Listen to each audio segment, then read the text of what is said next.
अजीब सी बात है, मैं सत्ता के बीच में पैदा हुआ, बिल्कुल बीच में। और बड़ी अजीब सी बीमारी है, मुझे उसमें इंटरेस्ट ही नहीं है। राहुल गांधी ने यह बयान देकर सबको चौंका दिया है। ये सोचने को मजबूर कर दिया है कि इस बयान के मार्फत क्या वे कोई संकेत देना चाह रहे थे। क्या उन्होंने बातों बातों में ही ये जता दिया है कि उनके आगे की राजनीति की दिशा क्या होगी, या फिर क्या उन्होंने ये समझाने की कोशिश की है कि वे अब आगे आने वाले वक्त में सक्रिय राजनीति से ही संन्यास लेने वाले हैं, या फिर क्या वे सत्ता से दूर बने रहकर ही राजनीति में सक्रिय रहना चाहते हैं।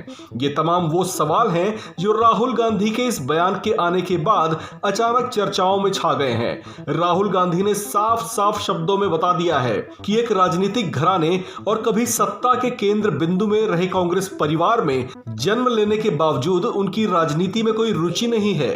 सुबह उठते हैं, कहते भैया सत्ता कैसे मिलेगी, रात तक मतलब वही करते हैं, फिर सो जाते हैं, फिर कहते भैया अगले दिन उठ के कहते हैं सत्ता कैसे मिलेगी हैं। और आज हिंदुस्तान में भरे हुए हैं।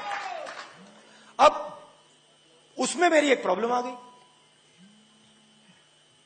अजीब सी बात है, मैं सत्ता के बीच में पैदा हुआ, बिल्कुल बीच में। और बड़ी अजीब सी बीमारी है, मुझे उसमें इंटरेस्ट ही नहीं है। अब क्यों? अब मैं आप सच्चाई बोल रहा हूं।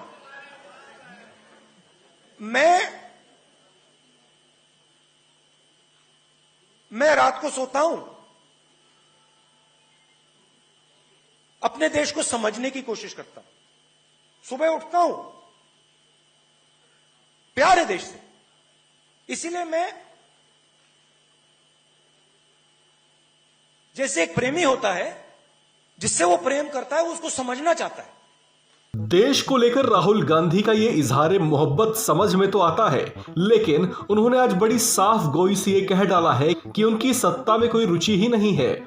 उनका ये बयान उस वक्त सामने आया है जब कांग्रेस शीर्ष नेतृत्व इन दिनों पार्टी में एकजुटता लाने की जद्दोजहद कर रही है।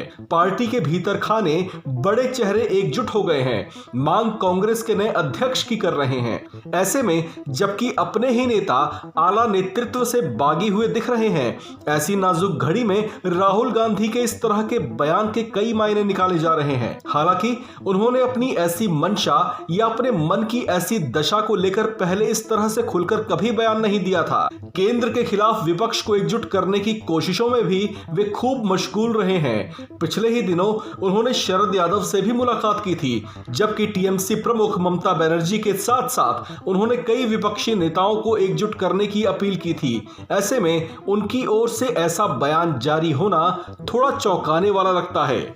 इस खबर में फिलहाल इतना ही। बाकी खबरों के लिए बने रहिए वन इंडिया हिंदी के साथ।